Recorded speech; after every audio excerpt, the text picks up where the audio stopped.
So the Wales squad has been announced and Warren Gatland has recalled some familiar faces for this massive crunch match for Wales. One big part of news though, one Welsh legend has announced that this will be his last game for Wales as he's retiring at the end of the Six Nations. Let's dig into it. My name's Christian and this is the Welsh Sports Podcast. So before we dig into this big news in Welsh rugby, let's quickly dig into the team, starting as ever with the forwards.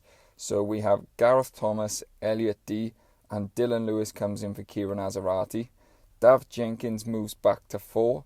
Adam Beard partners him at 5. Alex Mann returns to 6. Tommy Turnover is available at 7 because there was some news that he might not be fit with that awkward knee injury he had in the French game, but he is fit thankfully. And Aaron Wainwright, as ever, playing number 8. We move to the backs. It's a familiar sight with Thomas Williams and Sam Costello at 10. The centres returns Nick Tompkins and George North. And then on the back 3, it's as you were with Rio Dyer, Josh Adams and Cameron Winnett. So before we dig into the team, let's address the big news that George North has come out and said he's retiring after this match against Italy. This will be his final outing in the red jersey. And I must say, this news came out of nowhere to me. I don't know if any of you guys heard any rumblings of this, but was a bolt out of the blue. I was absolutely shocked. North is someone that Gatland has spoken about and said he could see him going through with the squad to the next World Cup cycle and even to the next World Cup, whether it was in a squad facility or a player. So I was really, really surprised at this one. North has come out and he's put a post on Instagram. I'll just read what it says quickly. It says, "I've decided that the game on Saturday will bring my international career to an end. After 14 years, it feels like now is the right time to step away. I have loved and cherished every second of being in the Welsh shirt and being able to play alongside fantastic teammates. I've been very, very lucky to live my dream. I'm excited for the next chapter. Thank you all for the support over the years. Diolch, George." Very well put, and it's very touching, and I'm really happy for George North. He's had such an amazing career, 120 caps. This will be his 121st on the weekend. If that's not a servant to international Welsh rugby, then I don't know what is. I remember him coming up through the Scarlets as like a young 18-year-old, and he was an absolute monster. And then he burst onto the scene. I was actually at his first game against South Africa where he scored 2 tries and was brilliant on that day. And I thought, we've got a hell of a player here.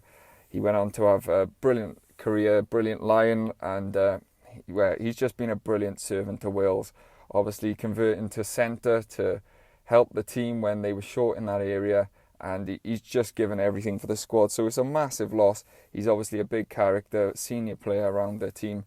But maybe I'll go a little bit more in the post-game analysis after this, but just take the second to tip the hat to George North and say thank you for your service. But that's enough of my teary-eyed tribute. Let's actually look at the matchday squad. So Dylan Lewis comes in, is one of the noticeable ones. I actually said in my review that we might see this happen.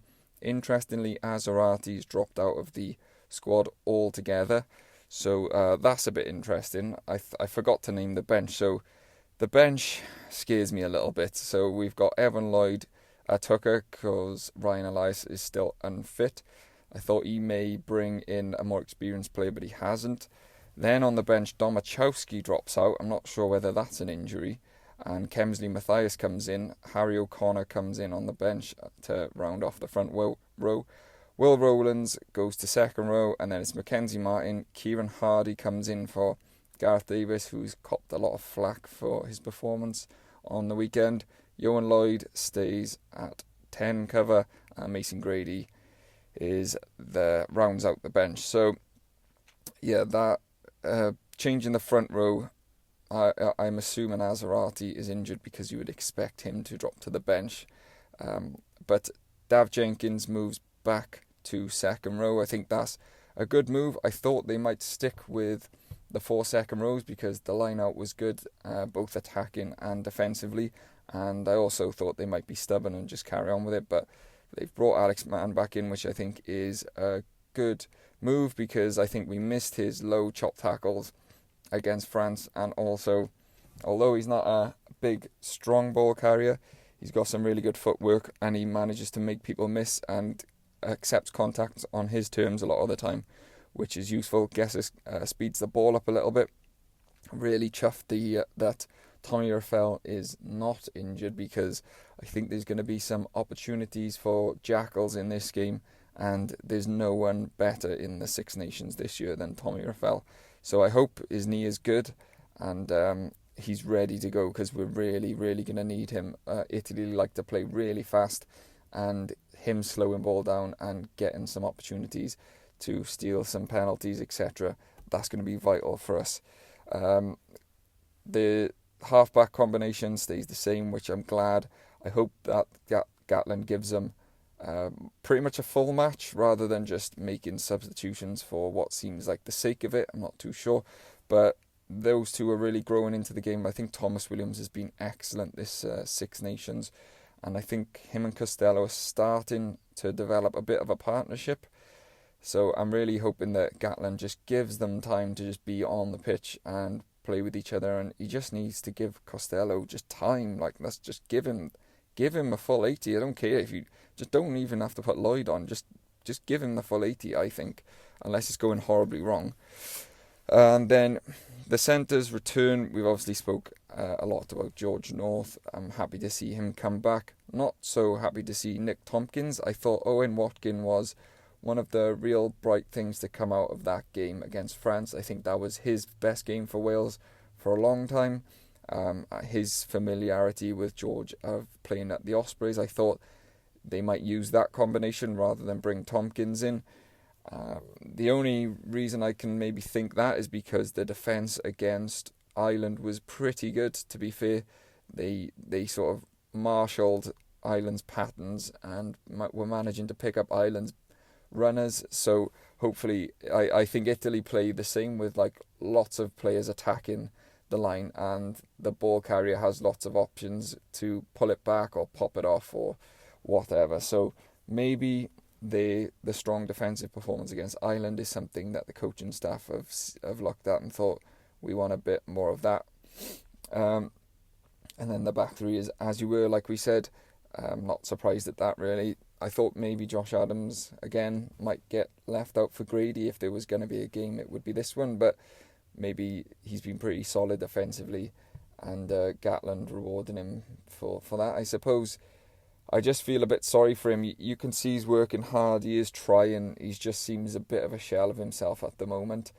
Like, I felt a bit gutted for him watching back that France game.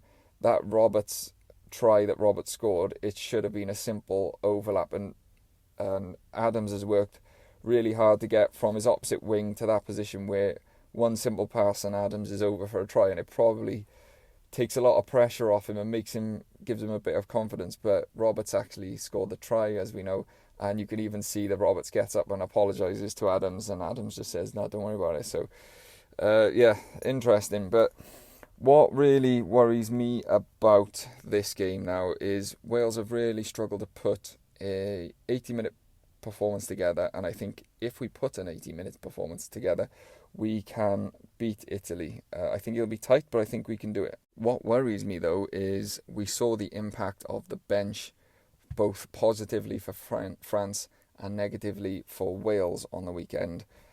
And when you look at that front row, number one, the front row, the starting is going to have a tough challenge, because the Italian front row and pack are pretty good, especially at scrum time. But they've got good, strong scrummagers to come on as well. We saw that in the Scotland game late on, where they were having joy against Scotland's scrum.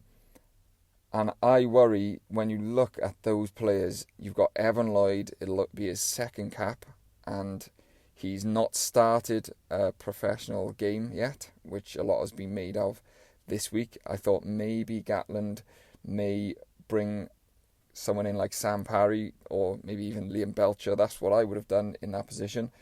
And then you look at Kemsley Mathias, who's had one cap for Wales against England in the warm-up game, and I think he was quite poor.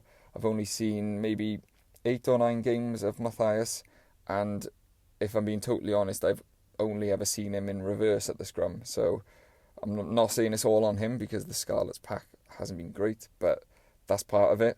And then you've got uncapped Harry O'Connor is the rounding off the front row at tight head.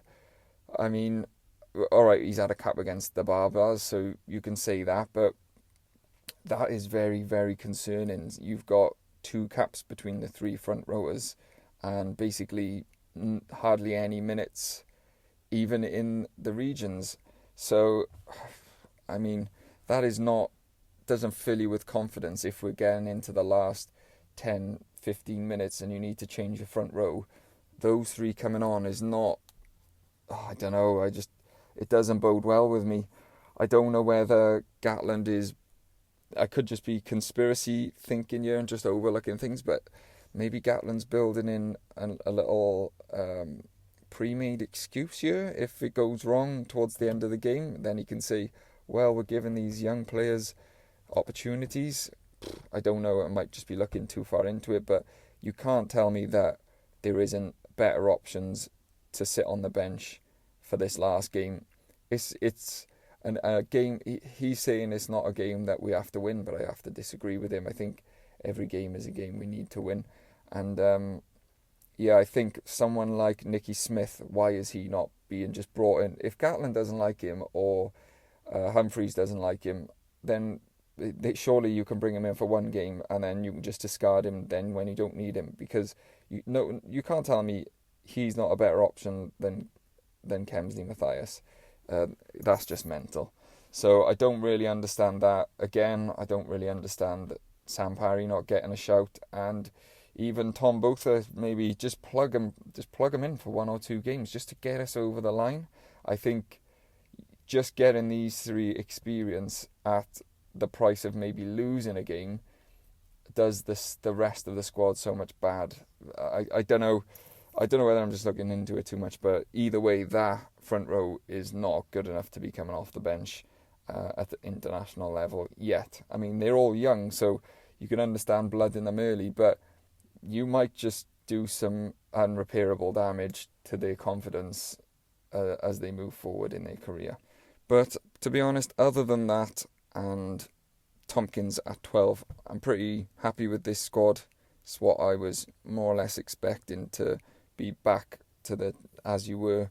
And I am, although I've never been a massive fan of Dylan Lewis, I'm quite happy to see him starting, because I think he's made impacts in the games he's played. I'd like to see Mackenzie Martin get an opportunity at 8 if he does come on, or when he does come on. If they're going to take off Mann or Wainwright, I would like to see either of them go to 6. If they take off Mann, put Wainwright at 6, just to see what Mackenzie Martin's like at 8, because he's come on and he's played at 6, and that's not his natural position, and not naturally how he plays the game as a big strong ball carrier. So that could be something we would see.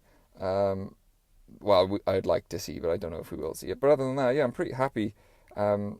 It's not a bad looking team, and I do think it's good enough to beat Italy. Although I'm not very impressed with Gatland saying that this match doesn't mean the result isn't everything, the performance. Like I said in my last video, this reminds me a lot of Steve Hansen when he was saying it's all about the performance. And interestingly enough, I actually heard a stat that we haven't won the wooden spoon since 2003 when Steve Hansen was in charge. So interesting how the parallels lined up. The only thing I will say, if we do win the wooden spoon, we won a Grand Slam 2 years later, so a silver lining to everything, I suppose. But other than that, like, subscribe, and I'll catch you on the next one.